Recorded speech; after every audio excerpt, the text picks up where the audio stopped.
You write about mass confusion going on back and miscommunication, and it's tragic and it's comic and it's outrageous, one after another, all this miscommunication, confusion you call it, confusion and neglect at some point you call it in the book. But I wonder, isn't that, this was the first time in human history that people had taken airplanes and run them into buildings. Are you expecting some kind of perfection out of these agencies? Absolutely not. But I think the lesson to be derived from that day can be most clearly seen when you compare it to Katrina, okay? Because Katrina was not a surprise. Katrina was a natural disaster that we'd been anticipating for decades and had been planned for, exercised for. So it's a completely different event from 9/11. And yet you have the same type of dynamic playing out where the top level people are estranged from and not really able to communicate with the people on the ground.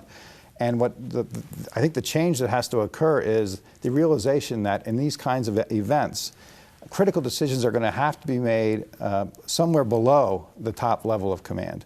For example, on 9/11, the decision to ground all the commercial flights was not taken by the Department of Transportation, by the head, the Secretary of Transportation, or by the President. It was taken by the operations manager at the command center in Herndon, who could not. Herndon, Virginia. Herndon, Virginia. The FAA.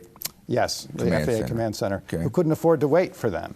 And similarly, the decision to scramble the military planes at Otis Air Force Base in response to the first report, the protocol called for them to go all the way up to the Secretary of Defense, who would authorize it, and come all the way back down. While the commanders early realized that we can't wait for that, so they authorized it and said, we'll get the authorities later. I think the same... That was the right thing to do, wasn't it? Absolutely right thing to do. This was something that was, unanticipated and never planned for. Similarly, in New Orleans, you had people on the ground basically having to make decisions, but the way the protocol was set up, they were supposed to wait until the administration invoked the National Response Plan. Well, that was a long time coming, and they couldn't wait.